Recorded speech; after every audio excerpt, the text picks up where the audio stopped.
Alright, good afternoon. Today we are going to be looking at the Earth's atmosphere. I'm going to be using this mastery booklet. There will be a printed copy provided for you in your lesson, but also if you want a copy you can either go onto Moodle or if you happen to not be from JCOS, if you email the school and you just say please pass this on to Mr. Boxer, then I will send you a copy of the mastery booklet which you might find helpful. We're going to be looking at the Earth's atmosphere, and throughout the unit what we're going to do is we're going to start with where the atmosphere came from. We're going to look at what the atmosphere is like today and what we are doing to the atmosphere at the moment, and therefore how it might look moving forward into the future.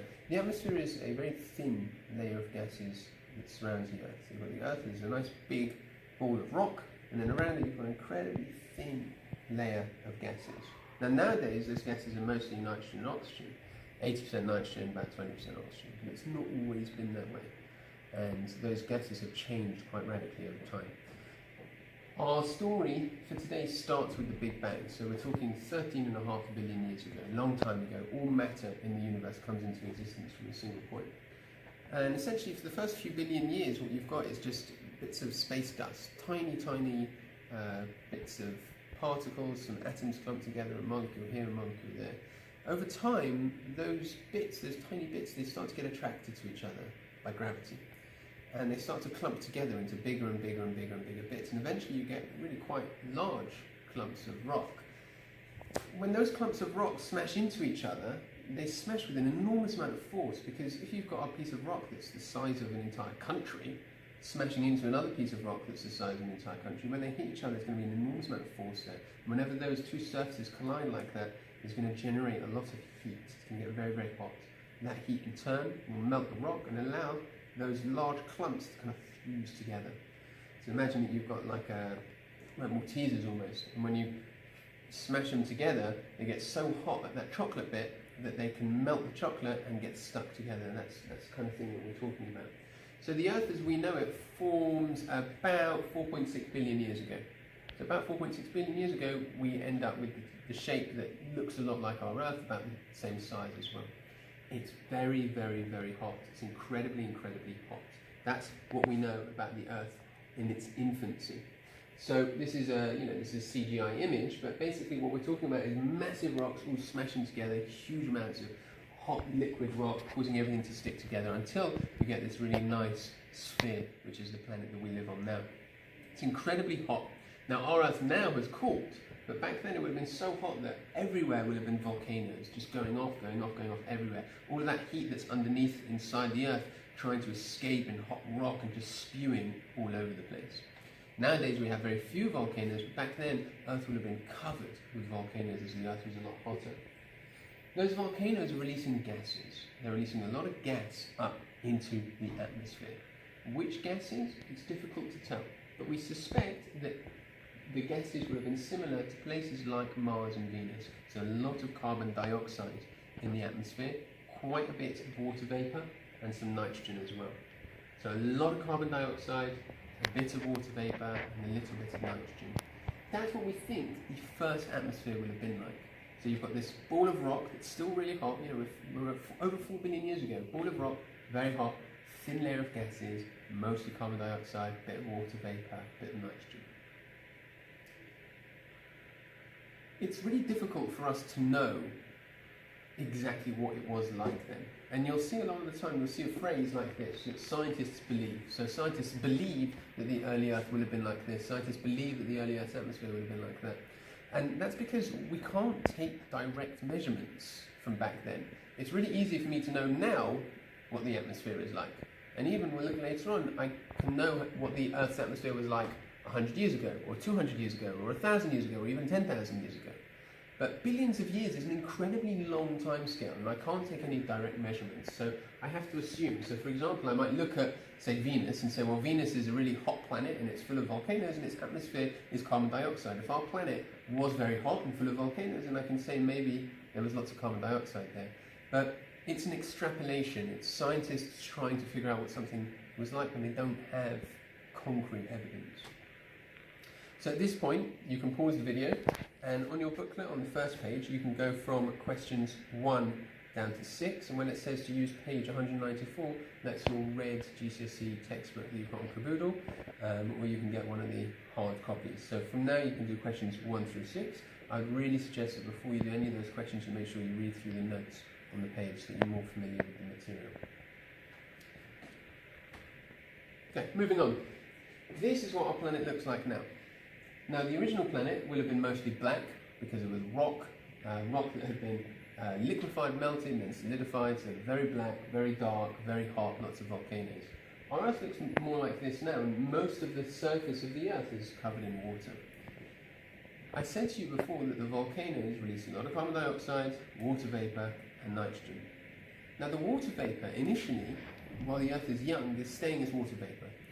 Water, we know, boils at 100 degrees. So if the Earth is above 100 degrees, if the surface temperature of the Earth is above 100 degrees, there's not going to be any water to form on the Earth because it's too hot.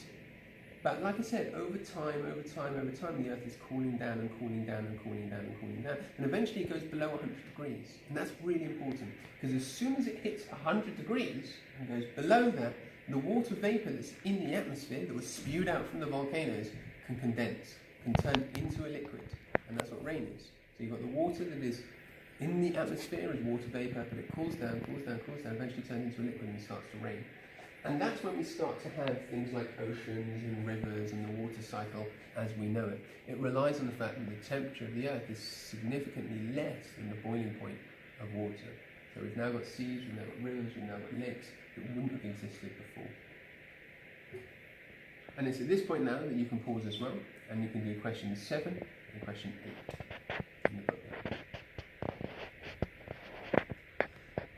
Okay, the next section looks at life, because you can see even in this picture we've got lots of blue and that's the water, but we've also got lots of green. And our planet has lots of greenery and that represents life. This here is a microscopic image of an organism called algae. Algae, they're very tiny, they're very simple, they're not particularly complicated, and they appeared about 2.7 billion years ago, a long time ago. Now, what the algae do is they start to live in the water. The water is very conducive for them to be living and reproducing in. We don't know exactly where they initially came from, and there are plenty of scientific theories that deal with that, but again, we don't know 100%. Anyway, you've got your green algae, and they're green because they've got, as you know from biology, they've got chloroplasts in them, and they can start to do photosynthesis. They can harness light from the sun, and they can harness water from their environment, and carbon dioxide from the atmosphere. That's really important. We said at the beginning that the Earth had lots of carbon dioxide. Now that would be a problem for us. So the reason why humans would be difficult to live on Mars is because Mars is a carbon dioxide atmosphere. There are other problems as well, but Mars is a carbon dioxide atmosphere. We can breathe carbon dioxide, but it doesn't help us. We need to breathe oxygen to support our bodies. Carbon dioxide does nothing. These, they absorb, they take in the carbon dioxide, they use light from the sun, they use water from their surroundings, and they turn it into glucose and oxygen. And that's what photosynthesis is, and you've learned about that in biology. This is really, really important. And it's really important because now we're removing carbon dioxide from the atmosphere and we are replacing it with oxygen. Like I said just before, we as humans, and there's every non-plant-based living organism on the planet, we rely on oxygen in order to do photosynthesis, in order to move, in order to reproduce, in order to do everything. We need oxygen there to do respiration. Sorry, I think I said photosynthesis before, I meant respiration. We need the oxygen to do respiration. Without it, we'll get nowhere. So what these algae do is not only do they start decreasing the amount of carbon dioxide in the atmosphere, which is a good thing, but they start actually putting oxygen into the atmosphere. Now, that's important because it allows more complex life forms to come into being, because they can now use that oxygen in order to do respiration. So at this point now, you definitely should read through the notes at the bottom of page 1 where it says life, because it gives you the two formulae that you need to know for photosynthesis and respiration, which you know already, but it's important to recap. And then you can do questions 9 through 12. Okay, this is where things start to get a little bit more complicated, because we need to look at individual gases. So the broad outline, you start off, Big Bang. Bits of rock come together, bigger bits of rock. bigger bits of rock smashed together, giving bigger bits of rock. One of those big bits of rock happens to be our planet. Very hot, very volcanic, lots of carbon dioxide, water vapor, and nitrogen. Over time, it starts to cool down. Water vapor turns into water as a liquid. Carbon dioxide starts to be converted by algae and other very simple organisms into oxygen, and now leads to photosynthesis. Sorry, now leads to respiration. Let's talk a bit about carbon dioxide and where it's all gone. If carbon dioxide comes out of the atmosphere in photosynthesis, it can go back in respiration. I'll show you exactly how that works now.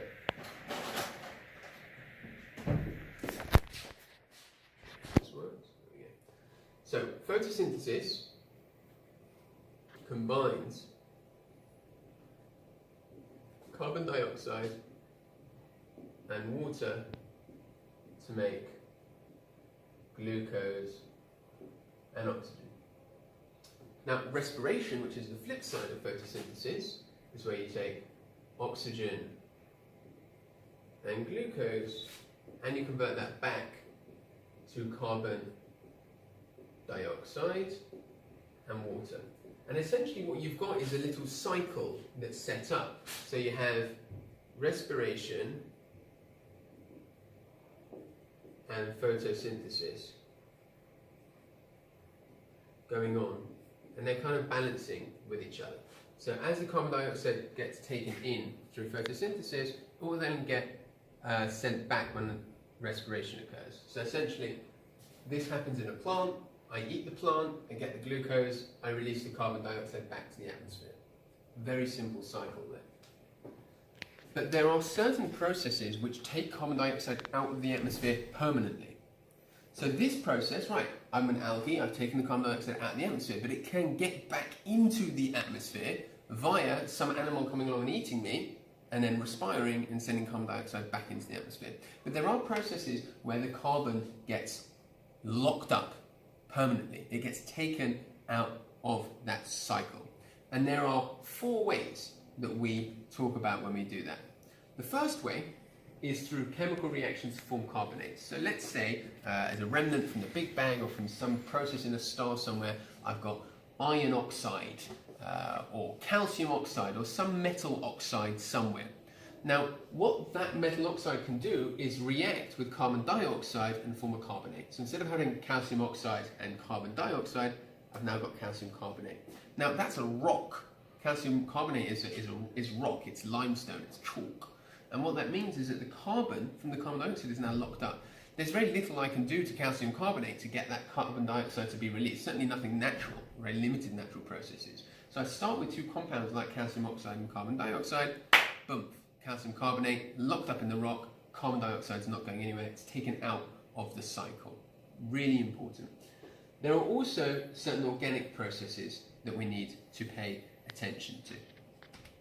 So let's say we've got our plant, right? This is a small green plant, it's photosynthesizing, it's pulling carbon dioxide out of the atmosphere. Now, that plant might not be eaten. It might not be the case that some animal comes over and nibbles on the leaf. It might die. And plants, over time, if certain processes can occur, the right amount of heat, the right amount of pressure, lots of dead plants all kind of in the same place, eventually it can form this black stuff which is coal. And the coal has the carbon from the plant all kind of locked up underground in this big reserve. And naturally, nothing is going to happen to that coal. Elephants aren't going to start digging up coal and burning it to power their steam engines. In the natural world, nothing's going to happen to that coal. So we get the carbon dioxide from the atmosphere into the plant and then into the coal. And that means that the carbon dioxide is now taken out of the cycle. It's not going to go back into the atmosphere. Okay, let's say the plant does get eaten by, say, an elephant. So an elephant eats the plant. The elephant uses the glucose from the plant to do all of its kind of bodily processes. But one of the things that the elephant does when it takes the carbon out of the plant is it makes its own body. It builds itself. Repair, growth. And over time, that elephant might die. And when that elephant dies, it might, and we learned about this when we did the crude oil unit, turn into oil. Now, we know that this is normally other types of small microorganisms that make up the bulk of crude oil reserves underground, but the idea is the same.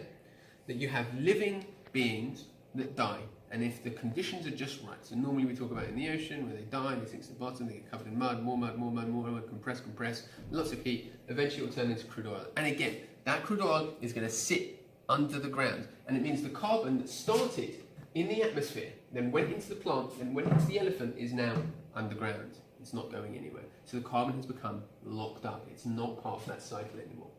Finally, sometimes the elephant will die and it won't turn into crude oil, but its bones will be left. So bones for animals, animal bones might stay for a long time. But within that bone is a little bit of carbon, and that little bit of carbon comes from here originally. So carbon in the atmosphere, into the plant, into the elephant, uses that carbon to build its bones, and then the bones get left and locked up. Now what can actually happen over time is that those bones can get ground down. Again, the conditions need to be right, but they can get ground down by various processes like them bumping into each other or getting washed around by rivers, and ground down into a fine dust. We call that sediment. And that fine dust, again, clumped together, lots of heat, lots of pressure, more sediment, all pushing down, and eventually it can actually form rock. So you have all of that organic process making its, building itself, repair, growth, building bones, and then it dies, and then those bones are left, and eventually, over millions of years, those bones can be compressed and squashed together and form rock, like calcium carbonate, like the White Cliffs of Dover. So if you look on your sheet, on page 2, it gives you notes about all of those. We'll pause there for a second as well, so you can, actually I've got a summary on the next slide, there we go. So this is my summary on the next slide, right?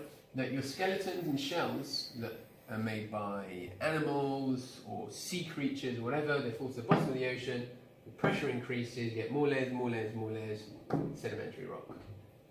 When plants die, they get buried in mud, turn into coal. When plankton or algae die, they fall to the bottom of the ocean, the pressure increases with more rock above, and that turns into crude oil or natural gas, which you've learned about in the previous unit. The point is, all these three are ways that the carbon gets locked up. So it started off in the atmosphere, then it was taken in by the plant, and now it's ended up here, locked up. So over time, we start with a lot of carbon dioxide in the atmosphere from the volcanoes, but over time, it's going to go down and down and down and down, because those plants are taking it in, and it's slowly getting locked up. So I'll leave you a second to write that down, and then once you've done that, you can do page 2 and questions 13, 14, and 15.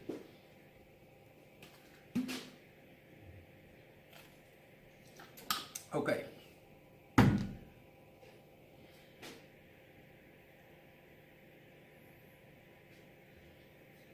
Alright, next up, we've got nitrogen. So your syllabus is a bit like this in terms of where the nitrogen came from. So there's a simple level at which to understand it and a slightly more complicated level to understand it. I don't know what that says, right, and a slightly more complicated level to understand it. The simple level is that nitrogen, the gas, is N2, 2 nitrogen atoms. Now when we draw that out, nitrogen is in group 5. So that means it's got 1, 2, 3, 4, 5 electrons in the outer shell, and then this one will as well. They share electrons in a covalent bond, but importantly it's a triple bond. It's a triple covalent bond. 3 pairs of electrons in there. Very, very strong, very, very stable.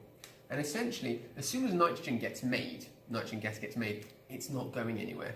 Oxygen, carbon dioxide, these things are subject to change because animals can use them, plants can use them, they get used up in chemical reactions. Nitrogen is so stable that it's really, really difficult to get it to be involved in a chemical reaction. Which means that if I start with a certain amount of nitrogen, I'm going to finish with a certain amount of nitrogen. And what's happened on the simple level is that over time, volcanoes have been releasing carbon dioxide, water vapor, and a little bit of nitrogen. Okay, so fine, the first volcano might only release a tiny bit of nitrogen, and the second might only release a tiny bit of nitrogen, but that nitrogen doesn't go anywhere. So over billions of years, if you have hundreds, thousands, millions of volcanoes all releasing a tiny amount of nitrogen, well, the nitrogen is not going to go anywhere, and eventually your atmosphere is going to fill up with nitrogen, because it doesn't go anywhere, nothing happens to it. That's the simple level to understand why 80% of our atmosphere now is nitrogen. The other way is a bit more complicated, and it involves a chemical reaction. So the simple level is just to say, oh, the volcanoes, they release nitrogen, no problem, and over time that nitrogen built up. A more complicated level, and this is not technically in your syllabus, but I wouldn't be surprised if it was the kind of thing they asked you in a test in terms of applying your knowledge. You start with ammonia. Now perhaps this is more likely to have come from volcanoes, because volcanoes nowadays release quite a bit of this. So we can say, well, maybe volcanoes back then released ammonia as well. So you get ammonia from volcanoes. Now that can react with O2, oxygen, which comes from photosynthesis. And those react to form N2 plus H2O. Nitrogen, which is what I'm interested in, and a little bit of water. Now I'm not going to balance that, and part of the questions you're going to do is to get that down as a symbol equation and a word equation, and to balance it as well. But the more complicated version is to say, no, the nitrogen didn't really come from the volcanoes. What came from the volcanoes was the ammonia, and then the nitrogen was produced as a result of that. Either way, the atmosphere today currently contains about 80% nitrogen and about 20% oxygen. What I'd like you to do now, before we move ahead, is on page 2, there's questions 16, 17 and 18. Now, question 18 asks you about the effects of increasing amounts of oxygen in the atmosphere on the amount of ammonia, carbon dioxide and nitrogen. So what you need to do is you need to think really carefully about how the oxygen has affected the amount of other gases that we have as well. And you'll need to go back and look at your previous answers and your previous notes in order to do that. So you can now do questions 16 through 18. Okay, the atmosphere today. This is a nice little pie chart of what the atmosphere today is like. In your syllabus it says basically 80% nitrogen, 20% oxygen, and it can kind of vary a tiny amount depending on where you are on the planet.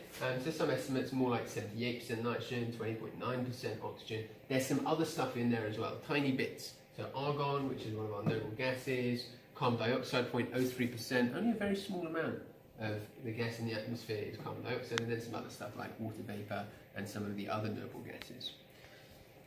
You need to know those numbers for nitrogen and oxygen, so the ones that I've given you on the sheet, 80% nitrogen, 20% oxygen, you need to know those 100%, you need to know those off by heart. And at this point now you can do questions 19 all the way down to 25. And before you do so, be really careful. When it comes to question 22, it says you need to make reference to structure and bonding to talk about oxygen, melting point, boiling point. You're going to have to talk about covalent. Okay, covalent bond, simple molecular substances, intermolecular forces, all of that needs to go into your answer there. So you can now do up to and including question 25. Okay. All right. This is where things start to get a bit more complicated, because the Earth has been around for 4.7 billion years. Humans, we've been around for a couple 100,000 years, and we've only been influencing the atmosphere for the last 150 or so. But our influence has been very, very large. And in order to look at exactly what it is that humans have been doing, we need to understand what a greenhouse gas is. So a greenhouse in your garden is essentially something that traps heat. Heat comes from the sun as an electromagnetic wave. Normally it hits the earth and then just bounces off like that. What your greenhouse does is it allows the light to hit the earth, bounce off, and then bounce around inside the greenhouse. And that traps it, it keeps it in. It's exactly the same thing that your clothes do, right? So your body is radiating warmth the whole time. When you put clothes on, what you're doing is you're stopping that warmth just escaping, and you're trying to keep some of it in.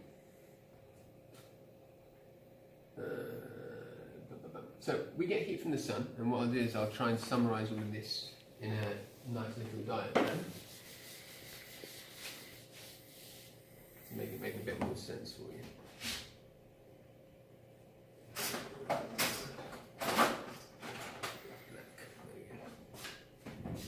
Okay. So this is the Earth over here. I'm using a sheet just because I don't want to make any mistakes. And let's imagine that this line here is my atmosphere. There's all the gases in my atmosphere. Now, the sun sends electromagnetic waves down to us. Some of it is reflected back as soon as it hits the atmosphere. So about 30% of it is reflected back as soon as it hits the atmosphere. So only about 70% of that light comes down. And that light is what warms the Earth. And that's important. Without the sun, without that warmth, we'd be dead. Well, we'd be dead, we'd never have come into existence. The Earth wouldn't be warm enough to sustain life. Now, a lot of this light that comes in is short wave radiation. So you've learned in physics that electromagnetic radiation is a spectrum, and you've got long waves and you've got short waves. The short waves make it all the way down to the Earth. The things that get reflected tend to be long waves. Now the problem is the Earth absorbs that heat and then releases it back. But it releases it back as a long wave. So it takes it in as a short wave and releases it back as a long wave. And you guessed it, that then is reflected back by the atmosphere. Now ordinarily that's a good thing, because if all of that heat just escaped off into space, and some of it does, but if all of it just escaped back into space, the Earth would be very cold indeed. So what the atmosphere does is it kind of acts a bit like a blanket. It keeps the Earth warm. It means that the light that comes down from the sun doesn't just get absorbed and bounce back again. We're capable of keeping some of it for ourselves. Normally, that's a very good thing. The next part, in question 26, you're going to want to copy a diagram that looks like that and use the textbook, so page 198, and you're looking for figure 1 on page 198, to give it more detail on that diagram. So I'll give you a minute to do that. Okay. The problem, and this is where you might have heard about in the news, and certainly you would have learned about in school before, the problem comes as follows. The gases in the atmosphere that keep that keep that warmth in, that stop that heat from the Earth radiating off, we call those greenhouse gases because they're acting like a greenhouse. They're making that heat bounce around just like in a greenhouse. The prime greenhouse gases that we talk about are carbon dioxide, methane, and water vapor. The problem that we are having as humanity, the impact that we are having, is that we are increasing the amount of greenhouse gas in the atmosphere. Now you might think that's a really nice thing because it just makes the Earth warmer. What you're doing is you're adding more gas to this layer and you're stopping more heat escaping, and you're making the Earth overall warmer. You might think that's a good thing. We'll get shortly to why that's not a good thing. These three gases, carbon dioxide, methane, and water vapor, where do they come from? And how is it that we are putting more into the atmosphere? The first place is from burning fossil fuels, coal, natural gas, and oil. When I burn those, as you learned in the unit when we studied fuels and we looked at combustion, when you burn those, you release carbon dioxide into the atmosphere. That's bad, because what was happening, let's go back. Carbon dioxide started in the atmosphere from all these volcanoes so many billion years ago. It was taken in by plants, and then by whatever process, it ended up locked up as crude oil. So you're decreasing the amount of carbon dioxide in the atmosphere. But the problem is that when I burn up that fuel, I'm releasing that carbon dioxide back into the atmosphere. So it started off in the atmosphere, it was reduced by being locked up into crude oil, and that was good because it allowed life to develop and flourish on this planet. But now when I burn up that crude oil, I release that carbon dioxide back, and carbon dioxide is a greenhouse gas, going to make the Earth warmer. Deforestation, big problem. You will have studied this in geography if you do it at GCSE, or certainly younger down in the school. Why is it a problem? Because when I chop down these trees so that I can use wood for building, or I can use the land for cattle or for other kind of crop, whatever, when I take down these enormous trees, what I'm doing is I'm taking down the organisms that were pulling carbon dioxide out of the atmosphere. So I've now got fewer trees pulling carbon dioxide out of the atmosphere. Overall, the amount of carbon dioxide in the atmosphere is going to increase. This here is a paddy field. So a paddy field is where we grow rice. Rice, when it grows, releases methane. Methane gas, CH4, is 24 times as potent a greenhouse gas than carbon dioxide. Which means that if we release it into the atmosphere, it's 25 times as bad as carbon dioxide at keeping heat in. And the final thing are cattle. So cattle are flatulent, they like to fart, and when cattle fart, they release CH4 into the atmosphere again. Now we as humans, we're breeding loads and loads and loads of cattle, way more cattle than the ecosystem by itself would have been able to sustain. Why are we doing that? We're doing that because we like to eat cattle, and that's important for us. Well, great, but the side effect is that we're releasing CH4 into the atmosphere. At that point, if you read through the notes again on page 3, you can do questions 27 to 31. I'm going to have to move a bit fast now. There's no way I'm going to finish in the next 5 minutes. Alright, well, we'll see what we can do, and then we'll have to merge some videos together. Fine. Okay, finally, well, not finally, but at the end of this, we need to look at the evidence for global warming, because you might be aware that this is something of a political issue. So this is a little graphic that looks from the US Geological Survey that looks at how the temperature of the Earth is increasing over time. So starting in the 1800s with the Industrial Revolution, we're burning coal, we're burning oil, burning all sorts of fossil fuels. The temperature, the global average temperature has been increasing and increasing and increasing and increasing. And the prediction is that as time goes on, is that that temperature is going to be increasing and increasing and increasing.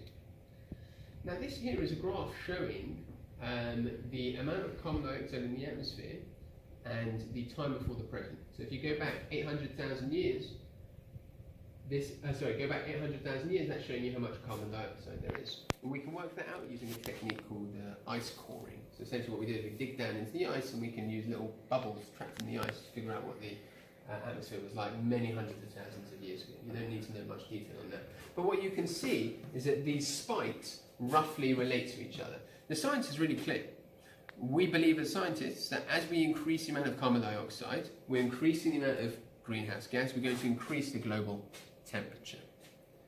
This here is another graph that shows you again 150,000 years ago. Look at these spikes. As the amount of carbon dioxide goes up, so too the temperature goes up. It's mirrored really nicely. Okay, so you can see that that graph is going like that. And the science is simple. I just showed it to you, and this is the graph that the figure that you would have been looking at in your textbook. That the carbon dioxide, the water vapor, the methane, that's the greenhouse gases, they're keeping that energy on the planet getting very, very warm. And there's a really neat graphic that you can look up online, that we won't do now, that traces how much the temperature's changed over time. Some people will say to you, oh, well, the temperature of the Earth has always changed over time. And yes, that's true. The amount that's changed is always small and over a large amount of time. So over, say, 100,000 years, it might be the temperature changes by 1 degree. That's long enough for the planet to adapt, to survive, to cope with it. If we make it change within 50 years by 2 degrees, the planet can't sustain that. It's not a big enough time frame. Too big a change, too short a time. This fellow you might have heard of, he's the President of the United States of America. So in 2012, he said that the whole concept of global warming was invented by the Chinese. So 1 second, let me just check where we're up to. Yeah, so he said that the whole thing was invented by the Chinese. And the problem is that most scientists don't believe that it's correct that global warming is a myth or isn't a thing. But the problem is that when we look at this, and I say, well, look, the temperature is going up and the carbon dioxide is going up, people will say, well, that's just always happened. It's always just gone like this, no problem. And those are the kind of scientists that Mr. Trump or another climate change denier or climate change skeptic might be having. They'll be saying, well, don't worry, it's always been like this, it's always gone up, it's always gone down, it's no problem, it's no problem, it's no problem. In reality, it is a problem. The majority of scientists do believe it's a very, very big problem. Those scientists, and this is something that's important in your syllabus, these scientists, they publish their evidence. What they do is they do an experiment, they take some measurements, they publish it in something called peer-reviewed journal. A peer-reviewed journal is essentially, I go up to the North Pole, whatever, I take my readings, I do my experiment, and I write it all up, and I want other scientists to read it. So the first thing I need to do is I contact a journal, like Nature, which is the name of a very prestigious magazine, or some other journal, and I'll say, like, this is the piece that I want to publish, and they'll take it, they'll have a look. What they'll do is they'll give it to other scientists, and the other scientists will check it, and they'll say whether or not what I'm saying makes sense. And then what they'll do is they'll say, right, that's fine, we'll publish it. It's important that that happens because what they're doing is they're stopping me lying, because what's happening is other scientists are checking my results. Now, I'm not necessarily lying, I could just be making a mistake. Anyway, so most scientists believe that greenhouse gases contribute to global warming, which is a big problem. Some people don't, and that is another problem as well. And at this point now, you can go up to question 37. And we now move on to global climate change, because global warming is to an extent a misnomer. Because global warming indicates that what's going to happen, everything's just going to get warmer, and it'll be fine. But in reality, climate change is more complicated than that. So first off, here's another tweet from Trump in 2014 where he says, it's snowing in Texas, Louisiana, record-setting freezing temperatures at the country beyond. Global warming is an expensive hoax. Global warming is a problem because, well, sometimes it is cold. But what he's doing here is he's confusing climate to weather. Weather is what's happening right here, right now. So right here, right now, it's pretty clement outside, it's quite temperate. That doesn't necessarily tell me anything about the climate. Last week, we had snow across the UK. It was below freezing for a week. That doesn't mean that I would be within my rights to say the climate of England is really, really cold and below zero. It's because that's what the weather was right then. So you can't confuse what happens in one particular thing with what's happening overall. So scientists talk about climate change and the fact that the Earth's temperature overall is going up. That doesn't mean that individual places won't be going down. There are a number of problems associated with global climate change. There are 4 specifically. And in your syllabus it said, no, sorry, there are more than 4, but in your syllabus it says you need to know 4. These are the 4 that we are going to cover. The first thing, this is the change in the Arctic ice sea volume. So in the Arctic, you've got loads of ice. As the Earth gets a little bit warmer, a little bit warmer, a little bit warmer, only by maybe even half a degree or 1 degree, that ice starts to melt and turn into water. And you can see actually that as we've charted the amount of ice there is in the Arctic, even just from 1980 down to 2010, there's a drastic change. This is a problem. It's not just a problem if you're a polar bear and you need somewhere to live. It's a problem if you live on an island. Because if you live on an island, well, when that ice melts, where do you think it's going to go? It goes to increasing increasing the sea level, right? Raising the sea level. Now, if you live on an island or low-lying land, you're going to have a problem because it could be flooded. And this dude, David Katuatu, he made it really famous in the recent Olympics because he lives in a place called Kiribati where they are being flooded. The island is disappearing underneath rising sea levels. And this has been quite widely covered in the news, especially because of the stuff that he did. So they're having to build sandbanks made of sandbags and things like that to try and stop themselves from drowning. They don't have a lot of money. It's not a particularly wealthy place. And they're going to have serious problems. This here is a supercell storm, and it's it's an incredibly dramatic form of storm, because the second effect of climate change is severe weather events. So it might rain and it might be annoying, but this is a severe weather event. And we think as time goes on, the number of severe weather events are going to increase. So effect number 1, rising sea levels. Effect number 2, severe weather events. Effect number 3, drought severity. So the amount of temperature will affect the amount of rain and when it falls. So it could be that some places get more rain, and it could be that some places get less rain. So this shows you between 1900 and 2002 what the change has been. So anywhere that's white, there's not been much of a change in the rain. See, all of those white bits, but anywhere that's red, less rain. Anywhere that's blue, more rain. You might think, well, that's not such a big deal, but crops have evolved over millions of years in order to survive in very specific circumstances. You muck around with the amount of rain there is, and when it falls, those crops won't survive anymore. If the crops won't survive, people will die, they will starve. So, effect number 1, rising sea level. Effect number 2, severe weather events. Effect number 3, changing the amount of rain. And then effect number 4 is about changes to where wildlife can live. Because if the temperature changes, some wildlife won't be able to survive. So this is the Scottish crossbill, if I remember correctly. It can only survive in a particular forest in Scotland. That's the right temperature for it, it's the right type of tree, it's the right environment, it's perfect for it. But as the climate changes, they can't live there anymore. And in fact, this bird is dying out. Because the only other place on the planet where it could theoretically live is like a forest in Iceland. They can't fly all that way, they're going to die out. So, just to recap, 4 things. Number 1, rising sea levels due to melting ice caps. Number 2, severe weather events like storms. Number 3, changes in temperature and the amount of rain. Number 4, changes to where wildlife can live, which puts ecosystems under stress. I'm just checking if anyone's coming in here next. I think someone is. Okay, so at this point, you can do up to and including question 42. Now, the remaining bit is about carbon footprints, which we will cover a bit later on.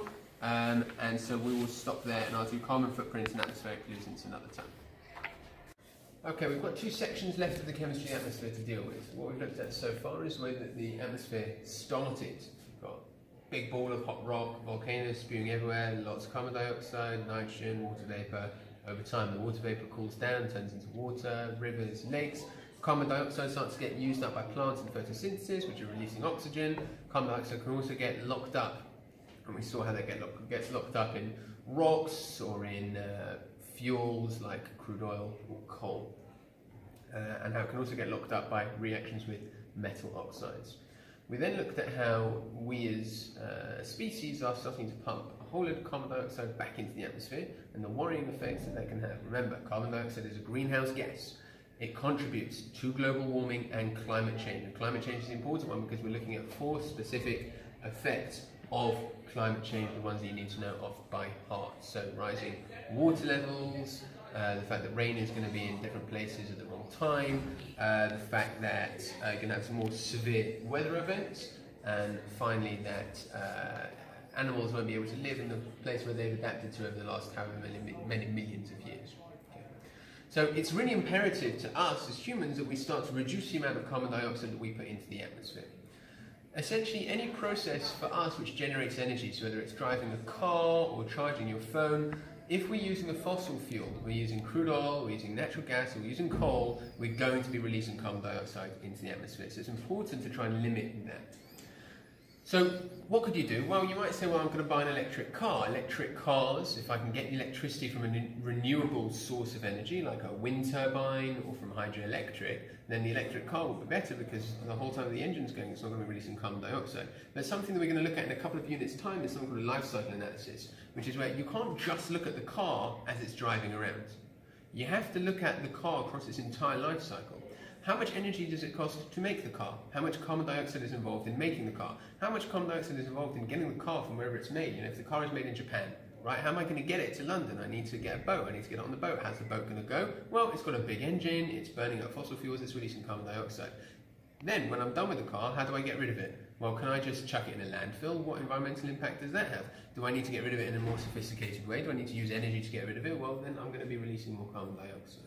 So at this point, we talk about something called a carbon footprint, which is just how much carbon a particular process releases into the atmosphere. So if I go on a flight, fly to New York, the plane is going to be burning up kerosene, which is from crude oil, and it's going to be releasing carbon dioxide. So that flight has a carbon footprint. And we can measure this. This here is a little graphic of the countries in Europe and how much carbon, the size of their carbon footprint. So you can see that Germany and the UK have the biggest carbon footprint. But you see, Germany and the UK also have the biggest population. So what we need to do is do it per capita. So we need to see how much carbon we're releasing per 1,000 people. And when we do that, the numbers change quite a bit. So before, Germany and the UK were the biggest ones, but now Germany is quite small here at 9.5, and the UK is even smaller at 6.4. Countries like Luxembourg are really big. Why is Luxembourg big? Well, their economy is currently expanding. And as their economy expands, they're going to be putting more energy into building things, into driving to different places, and that's going to be releasing more carbon dioxide. Similarly, Luxembourg has to import all of their fuel. They don't make any fuel locally, which means they have to pay someone, or a car, or a train, or well, not a boat, but those kind of methods in order to get fuel to Luxembourg. And again, all of that is going to be releasing carbon dioxide.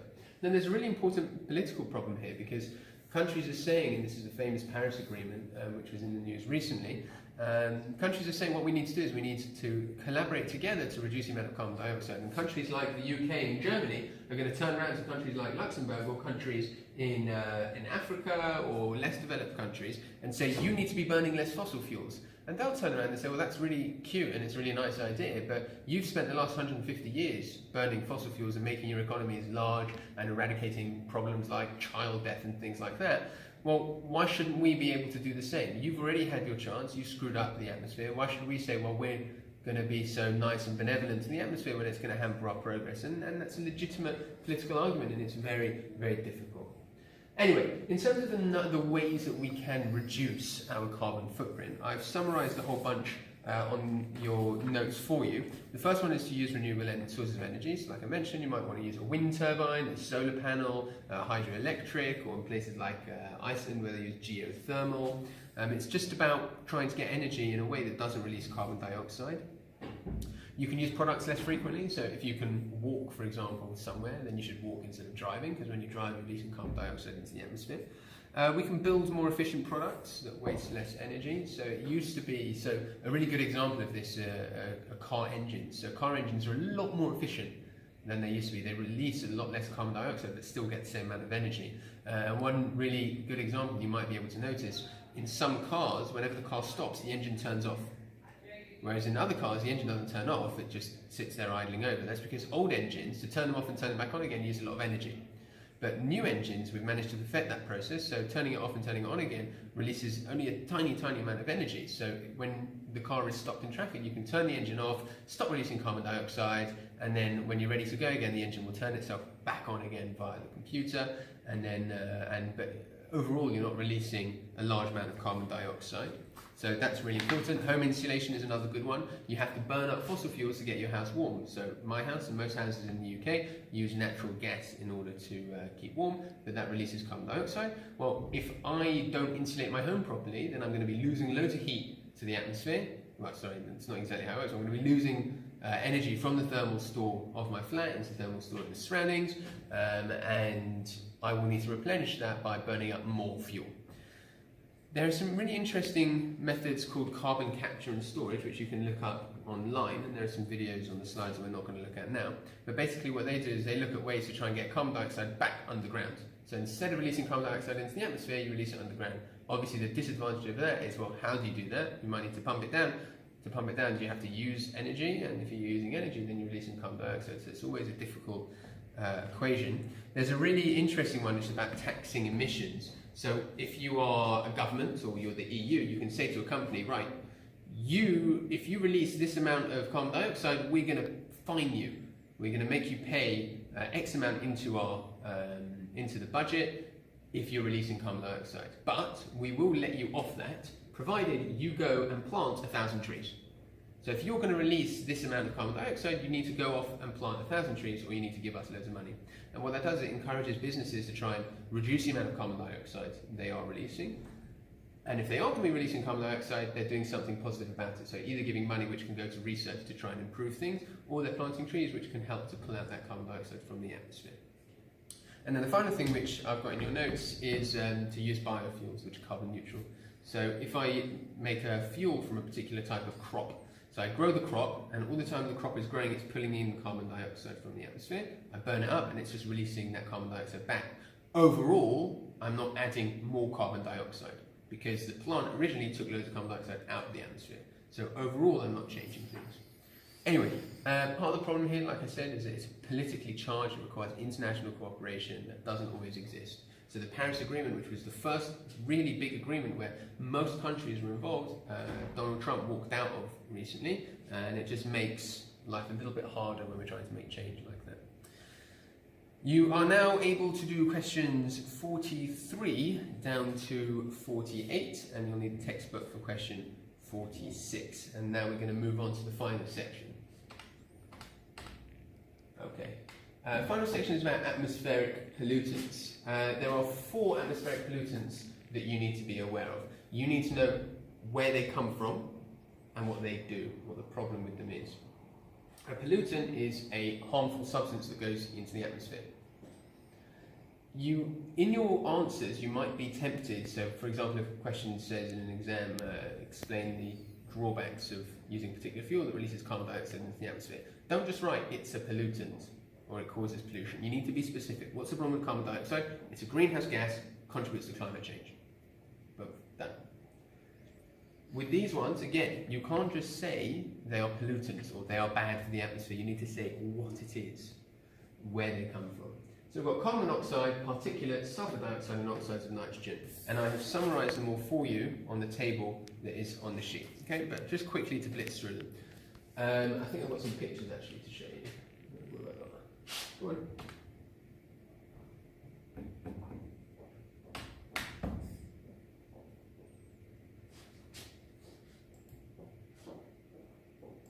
Oh, there we go. No, don't do that. There we go. Right. Let's make it move. This is a forest, and you can see that all these trees have lost their leaves. Why have they lost their leaves? They've lost their leaves because of something called acid rain. So acid rain is when the water that falls from the sky, is slightly acidic, ever so slightly acidic. And it's not acidic enough that we would even notice. You can't feel it on your skin burning you, it doesn't make any difference to you, you'd never know. But it does make a big difference. It makes a big difference to very small aquatic creatures. So if you are a tiny little shrimp living in some river somewhere, if the pH of the river changes just a little bit because of acid rain, it can make life very difficult for you and you could die. And it makes a big difference to trees as well because it can burn their leaves away. It doesn't happen immediately, it happens over a long amount of time. Where does this acid rain come from? It comes from sulfur dioxide and oxides of nitrogen. And where do those things come from? Oxides of nitrogen come as follows. You've got your engine, and your engine is burning up fuel and it's mixing it with oxygen, it's doing a combustion reaction, that's great, it's getting really, really hot. Now what can happen is it's so hot that oxygen and nitrogen, just from the atmosphere, regular oxygen and nitrogen, like we said, 80% nitrogen, 20% oxygen, those two molecules can react together. And when they react together, they'll form nitrogen oxides. Those nitrogen oxides go up into the atmosphere, they dissolve in clouds, so in rainwater that's in the sky and isn't falling down. And then when that rain does fall down, it comes down as ever so slightly acidic. So nitrogen oxides from nitrogen and oxygen from the atmosphere just reacting together next to an engine where it's hot enough. Sulfur dioxides, when you take your fossil fuel, so you've got petrol, bringing petrol out of the tap at a petrol station. Within that petrol there'll be tiny, tiny, tiny amounts of sulfur. There's an impurity. You don't want the sulfur, or you want the alkanes, the hydrocarbons, you don't want any of the sulfur, but it's still there. When you burn up your fossil fuel, some of that sulfur will then react with oxygen from the air, turn into sulfur dioxide, does the same thing. Up into the sky, dissolves in clouds, and then when the rain falls, it falls as acid rain. It can also cause respiratory problems. So if you breathe in, so if you're next to a road and these cars are pumping out loads of nitrogen oxides and sulfur dioxide, then if you breathe that in, that can cause you respiratory problems with your breathing. Next up is this little fellow. This is a carbon monoxide alarm. Carbon monoxide is an invisible, odorless, toxic gas. We can't tell that it's there. So if there's carbon monoxide right here, I would never know that it's there. And I would never know right up until the time when it killed me. Carbon monoxide stops our blood taking in oxygen. We need oxygen in our body to do respiration. Carbon monoxide stops that happening. And it means that we'll die. If you breathe in carbon monoxide, you'll die because you're not taking in any oxygen. So almost all houses should have a carbon monoxide alarm. So it's a special sensor that tells you whether or not there's carbon monoxide. It comes from incomplete combustion, i.e. when the fuel is not burning with enough oxygen. We studied that when we looked at fuels. And it is an odorless, colourless, toxic gas. And it's very, very worrying. And finally, this is a picture here of a city that is in smog. So essentially what's happened here is as follows. When I burn up my fuel, so most of it turns to carbon dioxide. Like I said, I'll probably get a little bit of sulfur dioxide, a little bit of nitrogen oxides, and a little bit of carbon monoxide. But I also might get a tiny bit of carbon that doesn't react. And it will just go off into the atmosphere as a solid. It's tiny, tiny, tiny particulate. You can't see an individual one, but when there's loads of them together, it starts to look like this. When it mixes with fog, it's called smog, and it's really, really bad.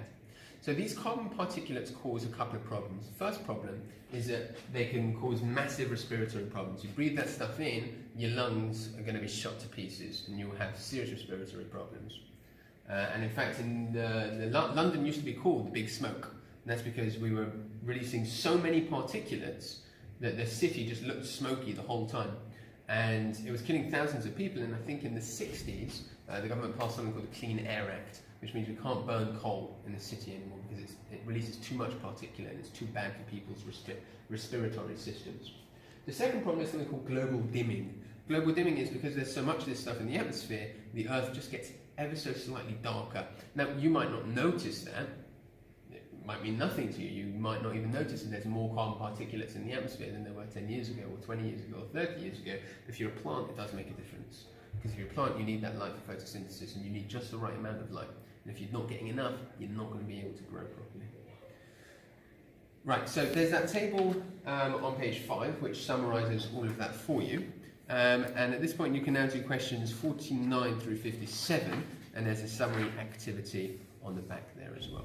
If you've got any problems or any questions about this, please make sure you get in touch, because you should now be able to do every question in that booklet as practice for this unit.